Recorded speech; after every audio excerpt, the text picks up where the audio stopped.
Gustavo Oliveira, bem-vindo ao XLab. Obrigado pelo convite, André. Eu acho que a gente tem muita coisa para conversar e eu tenho certeza que todos esses temas vão ser muito ricos, porque eu quero falar sobre design, sobre inovação, sobre times e sobre liderança, que são temas que você circula há muito tempo.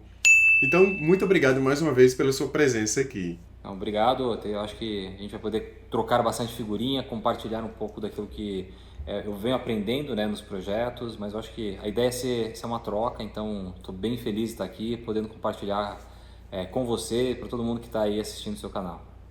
Que bom, muito obrigado. Bom, Gustavo, vamos lá. Então, para a gente começar, eu queria que você fizesse um breve relato assim, da sua vida, da sua experiência no design. Perfeito. Bom, eu estudei design multimídia, né, e eu comecei a trabalhar em design, mais ou menos eu falo que em 2000, eu peguei aquele 99, 2000, né, mas quando eu falo que é design de fato foi em 2003, onde eu comecei a me dedicar full time para design.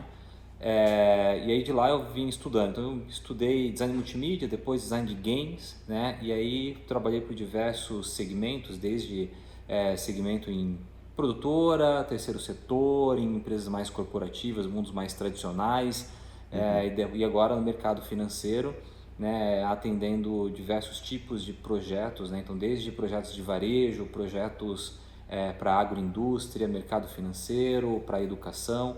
Então tive a oportunidade de passar por diversos segmentos, o que me deu uma visão interessante de como funcionam as empresas, né? Então como funciona design também aplicado a esses contextos.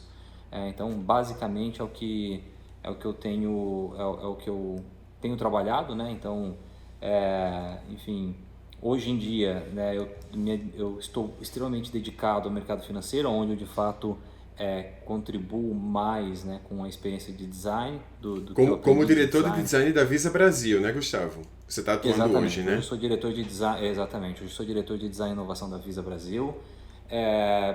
Basicamente o meu dia é desde coletar os projetos junto com os parceiros e com os clientes internos, né? Então tanto time de produto interno da Visa, na verdade na Visa a gente chama time de soluções, esse é um ponto importante, depois a gente pode falar sobre isso mais para frente, Sim. e não mais produtos.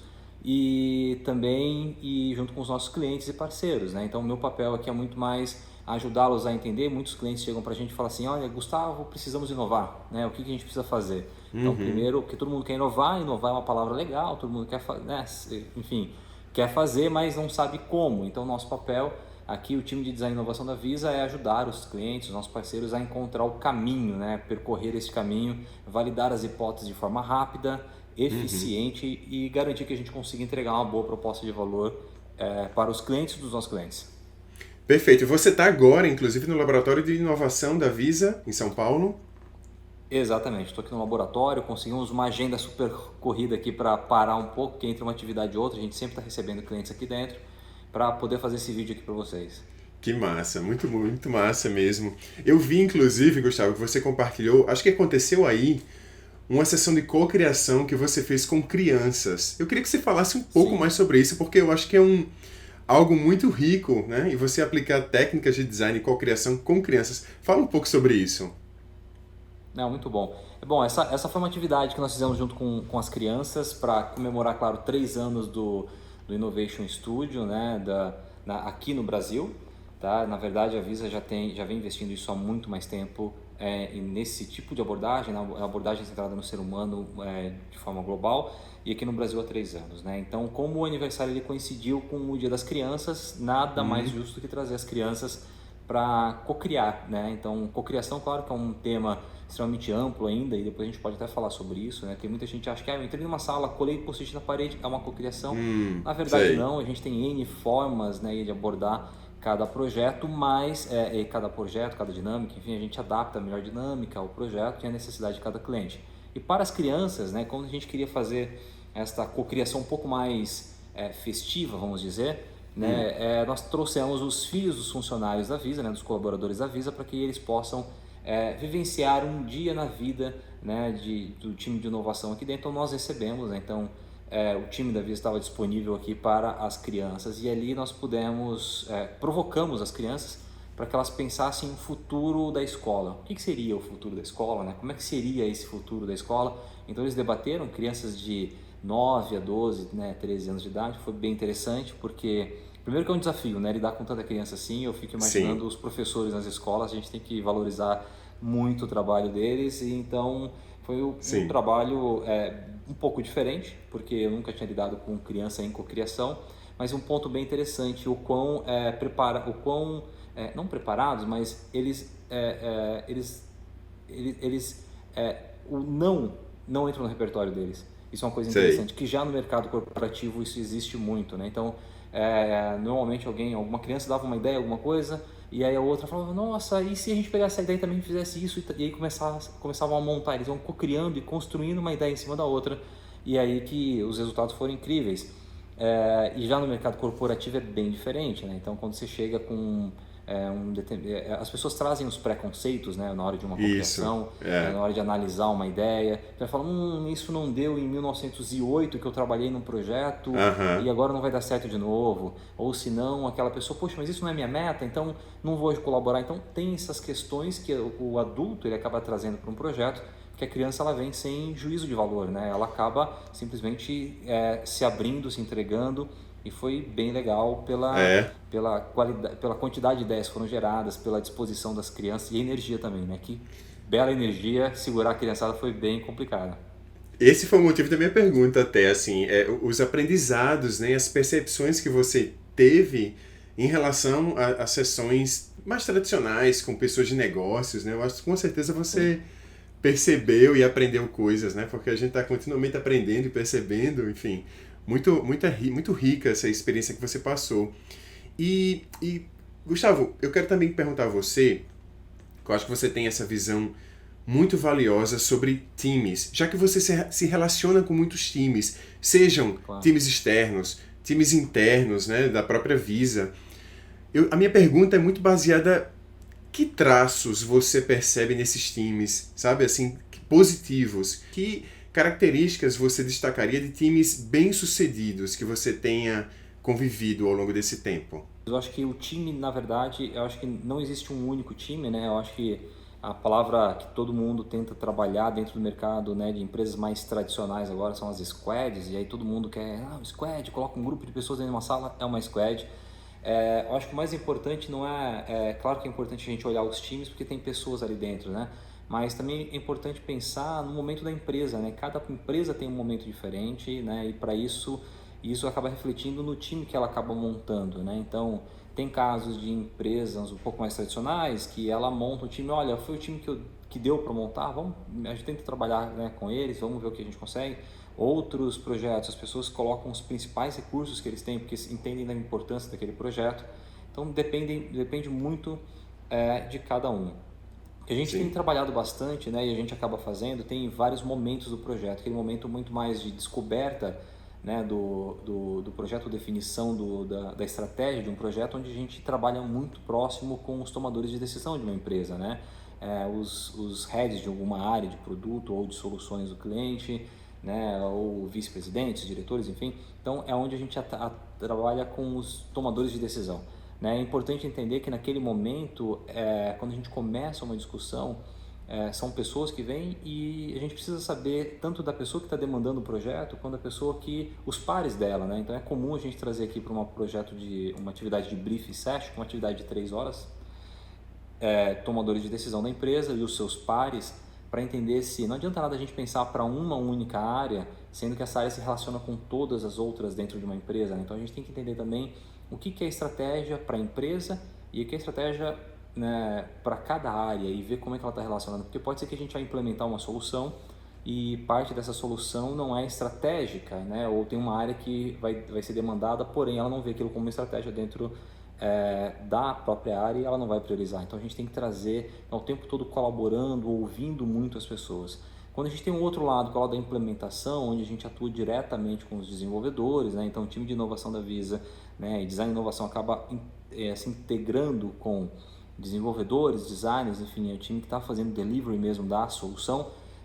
Nós temos diversas diferenças, né? Nós temos até desde pessoas muito mais que já estão na pegada de desenvolvimento digital, que conseguem fazer validações rápidas, né? E pessoas que têm aquele modelo um pouco mais antigo de desenvolvimento, que é o waterfall, né? Então, o Sim. cascata, que aí vamos planejar, então tá bom, preciso de um roadmap, daqui a não sei quantos anos eu vou desenvolver. Então, não é muito bem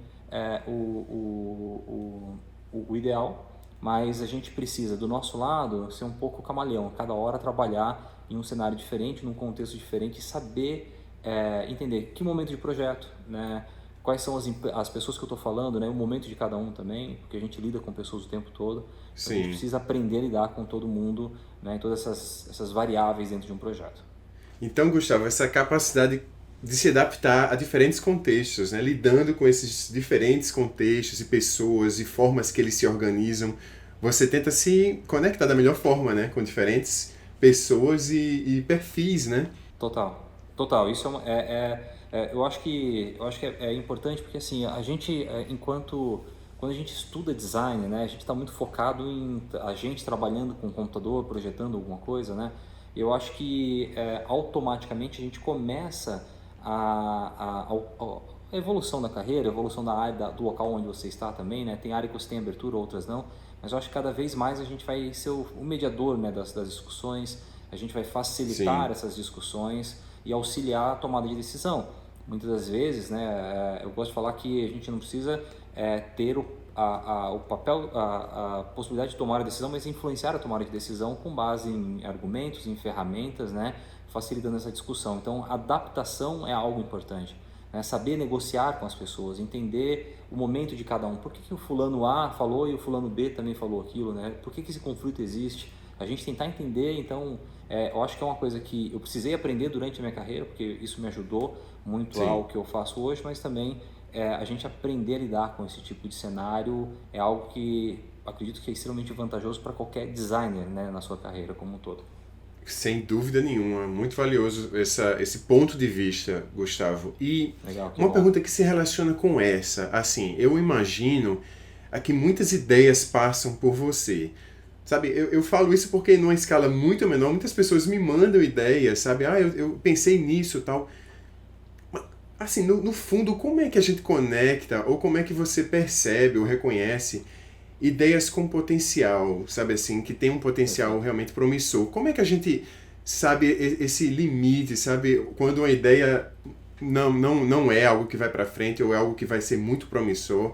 Tem como Legal. avaliar isso no começo e como lidar com isso, né? Com tantas ideias que chegam. Perfeito.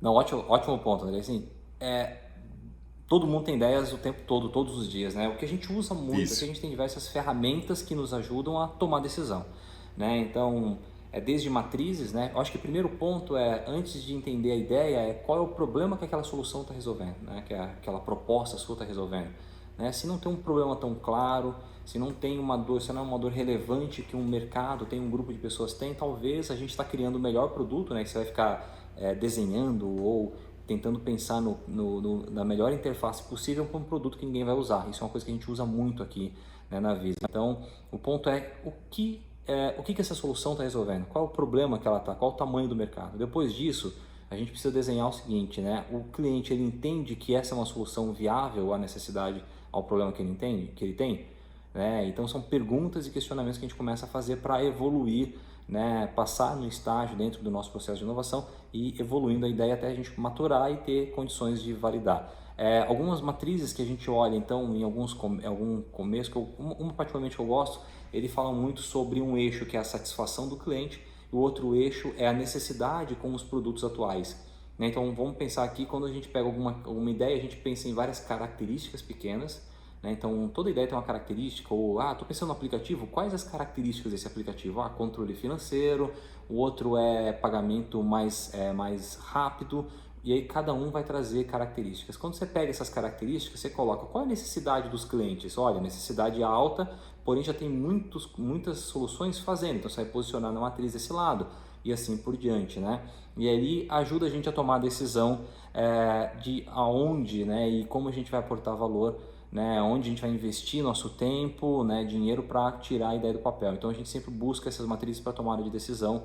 Né? Uma outra que eu gosto muito de usar, e aí essa ajuda a gente a avaliar time, né, que foi as perguntas anteriores, a gente falou um pouquinho na pergunta anterior, é muito uma matriz que eu olho o risco de implementação dessa ideia e o quanto o time conhece dela. Então é comum a gente chegar, teve um projeto aqui que nós trabalhamos, um projeto extremamente promissor, mas o time em si ele não tinha condições de entregar naquele projeto, então tinha um gap, né, dentro do time. Então o que nós fizemos na própria avaliação, que era o desconhecer, que ficava no eixo horizontal, né? Então o risco da ideia era um risco médio, porém ficava na área desconhecido. E se eu olhava para o mercado, muitas empresas já faziam aquilo, já praticavam aquilo. Então essa matriz ela mostra para a gente algumas coisas, como talvez eu tenha que trazer um outro repertório para dentro do time de projeto quando for montar squad, né? Então, porque o time ele não conhece sobre aquela determinada tecnologia ou não conhece sobre determinado negócio, então a gente precisa trazer, quando for implementar ou fazer uma squad de delivery, trazer outras pessoas que complementem aquele skill para trazer aquela ideia que é desconhecido para uma área um pouco mais conhecida de como implementar, né, para que você consiga diminuir o risco e começar a implementação a partir dela também. Então, tudo vai depender muito de momento, né, de contexto de projeto. Então, tem projetos que tem pessoas que falam, olha, meu concorrente já faz, é só implementar. Então, talvez, mas será que é só implementar ou a gente consegue encontrar uma nova solução, né? Consegue encontrar um novo produto, por exemplo, né? Uma nova característica que vai ser o diferencial da sua solução em relação ao concorrente. Sim. Né? Então, nosso papel é fazer esses questionamentos e garantir que as pessoas enfim, utilizar ferramentas para questionar, né, os nossos parceiros e para que a gente consiga entregar projetos mais eficientes lá na ponta. Portanto, esse termo solução me parece que é chave, né, Gustavo? Exatamente. Esse enfim, eu gosto bastante, eu acho que até quando a gente fala um pouquinho no termo MVP, né, hoje também tudo é MVP, Sim, né? Vamos fazer o MVP? sim. Não, vamos só fazer uma reunião para definir o MVP, né? Então, tem gente que faz reunião definindo o MVP, tomando um café e achando que o MVP, o que a gente vai colocar? Essa feature, aquela feature e pronto. Eu acho que eu gosto de pensar um pouquinho em solução. E aqui na Visa, né, já há um tempo, nós usamos, então, nossa área, né, a área de inovação, ela fica ligada à área de soluções da Visa, né, e não mais à área de produto. O bom de falar solução em produto, porque quando eu trabalho com um produto específico, o que eu vou inovar num produto? Né? Eu gosto até de fazer uma analogia, se for pegar um aparelho, né, de fazer a barba, por exemplo, né, se eu foco no produto, né? Então, eu vou inovar o produto, leva a pessoa a entender que tem que colocar features no produto. Então, colocar uma lâmina, 2 lâminas, 3 lâminas, saca-rolha, MP3 player, você vai incrementando o seu produto, só que não necessariamente aquele produto gera valor ou ajuda o cliente a solucionar alguma coisa. Então, quando nós passamos essa visão de solução, né, ela é muito mais voltada a qual é a melhor solução que a gente, enquanto empresa, né, a gente consegue aportar ou entregar no mercado que gere valor para as pessoas. Então, não necessariamente eu estou olhando só tecnologia, só negócio, eu também tenho que olhar a parte de pessoas, porque eu não sei se aquilo que eu estou desenhando gera valor. Então, e aí quando eu falo MVP, eu gosto de pensar não no mínimo produto viável, mas na mínima solução viável que a gente consegue testar para ver se aquela ideia está no caminho correto, né? Para trazer algumas evidências para que a gente consiga testar, para que a gente consiga saber que a gente está trafegando e caminhando estando no caminho correto. Então, a gente usa muito. Logo no começo dos projetos a gente fala bastante sobre solução, tem alguns clientes, não, produto, mas aos poucos as pessoas vão entendendo por que a gente fala de solução, né? Então, de fato, a palavra parece simples, mas ela é chave na forma de pensar quando a gente olha para um problema. Entendi. Não, e você lá no começo da entrevista aqui dessa nossa conversa, você falou exatamente isso, sobre esse foco na solução, né? Tá aí a explicação, né, que você está trazendo agora, nesse momento. Eu gosto bastante da forma como o Steve Blank ele fala, né, sobre o Customer Development, que é você desenvolver o seu consumidor. Né? Então, quando você desenvolve o seu consumidor, né, então você tem uma solução que gera valor para o seu consumidor, a sua empresa ela vai crescer. Né? Então, eu acho que esse é um ponto. Quanto mais a gente, enquanto há empresas que estão pensando soluções para o mercado, é pensar, primeiro tem que desenvolver, ajudar o meu cliente a atingir o sucesso dele. Né? A partir disso, eu terei sucesso, né? A minha empresa vai ter sucesso, a minha área vai ter sucesso. Então, esse é um ponto importante a se pensar sempre. Gosto bastante dessa forma de pensar em si. Legal, Gustavo. E relacionado a tudo isso, assim, você consegue extrair um ou alguns conselhos que você daria para uma pessoa que está começando nessa área de inovação ou de busca de soluções? O que é que você diria para essa pessoa? Legal. Bom, um conselho é complicadíssimo, né? Se fosse bom a gente venderia, né? Então, bom, assim, coisas que eu acho que me ajudam muito, assim, a inovar de fato. Eu acho que sempre, eu acho que tem uma coisa que a gente fala muito que é o repertório, né? E aí é um ponto que a gente trabalha muito nos nossos projetos. Não adianta eu chamar num projeto aqui de inovação e trazer as mesmas pessoas com os mesmos perfis, as mesmas características, né? A gente precisa trazer diferentes repertórios para dentro de um projeto. Então, até o repertório da própria pessoa, né? Então, vou deixar na dica de um livro, então, mas aí depois eu falo sobre isso. Sim. Então, já tenho combinado aqui, eu não posso contar esse combinado. Mas aí depois eu conto qual é o livro, mas eu acho que tem um ponto importante que qual é como que a gente desenvolve esse repertório, né? Então, qual é o ambiente que você vive, como que você consegue aumentar o seu repertório de vida, né? Então, almoçar em locais diferentes, conversar com pessoas diferentes, visitar coisas diferentes que não está ligado ao seu dia a dia. Então, primeiro, a pessoa que trabalha com inovação é extremamente curiosa, então a gente questiona tudo e a gente sempre está aberto ao novo, né? Então, eu fiz o ano passado um curso, né, de improviso, né? E aí esse ponto de improviso, enfim, teatral e tudo mais, e o que me ajudou muito nesse ponto foi que a questão do novo, assim. Aí eu comecei a ver que a improvisação e a inovação, elas andam de lado a lado, né? Porque primeiro você precisa de repertório para improvisar, você precisa aceitar o novo, estar disponível para aquele novo, e quem trabalha com inovação o tempo todo tem que estar disponível para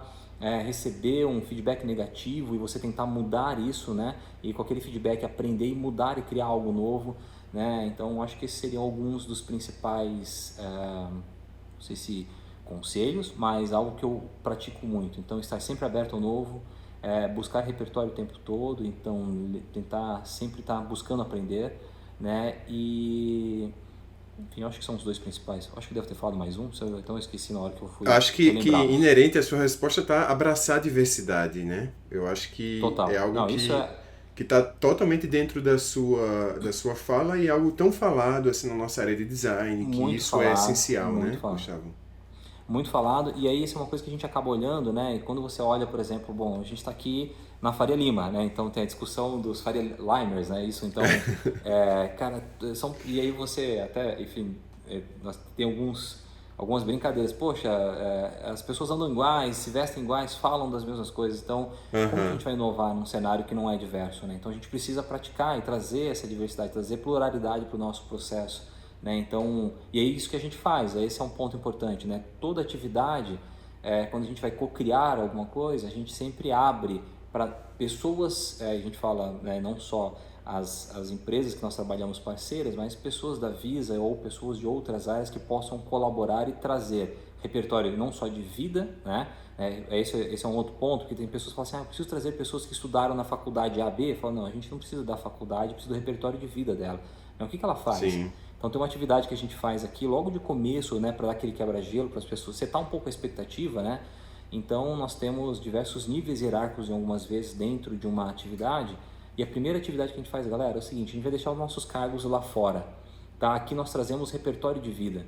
A gente sabe que o seu cargo é importante, que você conquistou e batalhou muito para isso, parabéns para todos, mas a gente deixa o nosso cargo lá fora. Então a gente traz aqui o repertório de vida. O que você fez na sua vida que pode colaborar com o colega do seu lado, né? Então, olha, eu sou a pessoa que melhor faz cálculo, né, entre todas a minha família, então eu consigo calcular rapidamente. Outra pessoa, olha, eu consigo me conectar com pessoas, e aí começa uma forma diferente de se apresentar do que ficar aquela coisa, olá, fulano, eu sou isso, Sim. eu faço aquilo, tenho tantos MBAs.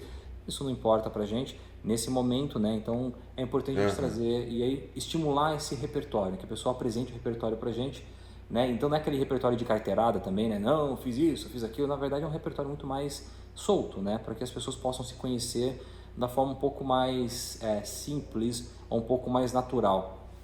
Bom, eu acho que diversidade é importantíssimo para um processo de inovação.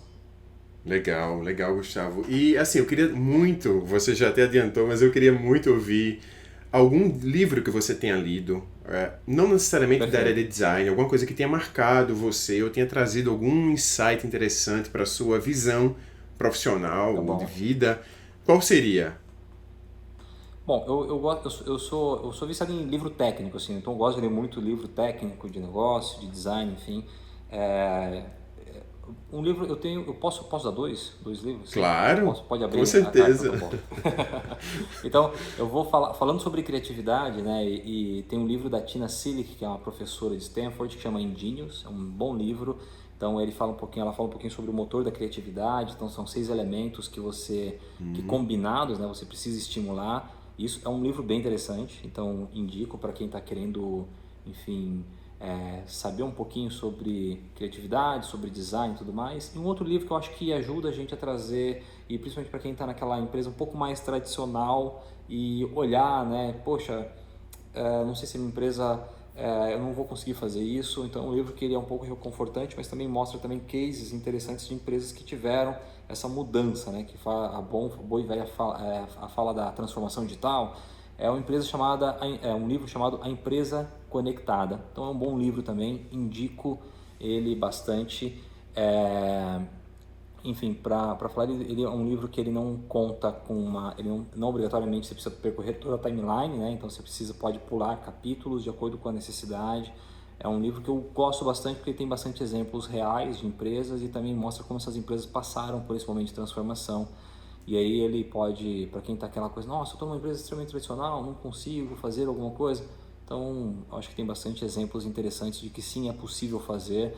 E aí basta, né, tem alguns pontos que a gente fala muito do hackear a cultura, né? Claro, hack bom, não hack ruim, certo? Então tomar um pouco de cuidado com isso também. Mas é um livro que eu indico bastante. Muito bom, Gustavo. Essa seria a última pergunta, mas ao longo da sua resposta eu fui tendo um insight para uma última pergunta. Posso fazer? Perfeito. Claro, vamos embora. É relacionado a colocar a mão na massa. A colocar a mão na massa. E Perfeito. como você organiza esses times de inovação internos aí? Como é que você cria Perfeito. essas suas sessões? Como é que você faz na prática? Perfeito. Bom, isso aí é enfim, nós temos diversas atividades, né? Então, desde a atividade de brief session, que é onde a gente seta a estrutura do projeto em si, tá? Essa brief session, ela ajuda a gente a olhar, para entender se o projeto de fato, ele é um projeto de inovação, ou é um projeto já de solução de prateleira, que já está meio pronto, né? Então, é uma atividade que a gente gasta de 2 a 3 horas, junto com os principais stakeholders do projeto, tomadores de decisão. Então, essa é uma atividade mais rápida, né, que a gente organiza extremamente rápido. Então, nós temos alguns slots na agenda que a gente já garante que que a gente consiga endereçar. E atividades maiores, são desde atividades de design sprints, né, que é uma semana full time, inclusive próxima semana o time vai estar em Curitiba, a gente vai rodar um projeto junto com um parceiro, e a ideia lá é a gente conseguir fazer, então a gente vai fazer desde entrevista com 8 pessoas numa segunda, fazer análise desse material na terça, quarta-feira cocriação com 20, 25 pessoas do ecossistema desse parceiro, do ecossistema Visa, já pensando em MVP, né, desenhando na quinta-feira MVP, e aí validando com a solução final na sexta-feira e fazendo um fechamento. Né? Então, esse é um ponto. Para organizar uma atividade desse tamanho, por exemplo, né, que tem, sei Sim. lá, muitas pessoas envolvidas, nós temos sempre 3, 4 pessoas que ficam full time trabalhando, né? São pessoas que a gente puxa de acordo com a necessidade de cada projeto. Um projeto vai ter muito mais pesquisa, um projeto muito mais de design de serviço, um projeto muito mais de prototipação de interface. Então no brief session a gente já descobre isso, depois a gente traz e começa a setar um pouco no escopo do projeto. A gente sabe o perfil do profissional que a gente precisa trabalhar. Né? Então nesse momento as pessoas têm um trabalho, né, muito meu de aproximar das pessoas que vão trabalhar. Olha, então esse é o escopo do projeto, a gente precisa fazer isso é o nosso objetivo estratégico que foi definido junto com o board da empresa ou os executivos, e a ideia é que a gente consiga ter esses entregáveis. O entregáveis não é a solução, por exemplo, a uma jornada, 2 canvas e 2 entrevistas, não é isso, mas o entregável é atingir a solução, fazer uma validação de MVP, né? Então tem algumas coisas, ou validar conceitualmente essa mecânica desse nova solução, e aí a gente senta e começa a fazer o setup. Então essa atividade de um mês, ela tem uma semana de setup anterior e uma semana de trabalho de fechamento, né, que acontece depois dessa semana. Então são 3 semanas de trabalho e muitas vezes acontece em paralelo diversos projetos. Então enquanto um projeto está fazendo uma pesquisa de uma semana ou 2, a outra está fazendo esse setup de projeto de design sprint, por exemplo. Então cada um tem uma forma, né, um modelo de trabalho diferente, assim. Então é um pouco o mão na massa, eventualmente. Claro que a pesquisa eu não consigo participar, nas atividades eu gosto de estar junto, né? Então até para entender, em alguns momentos tem algumas tomadas de decisão que a gente precisa também estimular e dependendo, tem pessoas que gostam de tomar aquela decisão, tem pessoas que não gostam de tomar aquela decisão. Então é importante a gente sempre estar junto para não ter aquela influência de, né, o maior salário da mesa bate o martelo e aprova, né? Então, peraí, não é assim, vamos ver a percepção de todo mundo, moderar os conflitos. Então é um ponto que eu gosto particularmente de fazer, porque não adianta se a gente, enfim, recentemente, eu gosto de falar também das falhas, né? Nós tivemos um projeto que fomos para uma cidade no interior com um grupo incrível de pessoas, mas foi o mesmo grupo que depois a gente descobriu, eles já estavam fazendo um projeto específico com o mesmo desafio, né? Uma barreira, para resolver uma determinada barreira. E o grupo no final da solução falou assim, olha, o método, né, a forma como vocês usaram foi muito bom, nós gostamos, mas tivemos as mesmas ideias que nós tivemos há 2 semanas atrás. A gente falou, mas como assim 2 semanas atrás? Não, porque a gente já fez esse projeto, né? Então, enfim, por algumas falhas, nós trouxemos aqui pessoas com o mesmo perfil, né, que já tinham trabalhado anteriormente nesse projeto. E aí o que Sim. acaba tendo uma falha, né? Então, uma falha de planejamento. Agora a gente está tendo mais atenção para trazer as pessoas corretas para dentro do projeto. Sensacional, Gustavo. Muito obrigado. Sensacional mesmo, assim, muitos conteúdos aqui valiosos da sua experiência. Assim, as pessoas nem sabem como você colaborou para que essa conversa aqui acontecesse no começo. Agora, vários problemas, a gente conseguiu achar juntos uma solução, assim. Achei que você tá bem focado nisso mesmo, Gustavo. Muito obrigado. O importante é estar aberto a solucionar, né? Para buscar a melhor solução possível para o problema que a gente encontra. Exatamente, foi isso mesmo. Valeu, muito obrigado, Gustavo. Eu que agradeço, André, pela oportunidade. As portas estão abertas aqui. Enfim, para a gente é um prazer falar daquilo que a gente gosta, né? Daquilo que a gente faz do dia a dia e falar também um pouquinho desse trabalho que, né, o time de design e inovação da Visa tem feito já durante há muito tempo aqui. Enfim, temos colhido frutos bem interessantes. Muito obrigado. Legal. Obrigado eu tenho acompanhado empolgadamente e fico muito feliz de ter podido conversar com você aqui e saber um pouco mais de perto sobre tudo isso. Valeu, um abração e a gente se fala. Abraço, até mais. Tchau.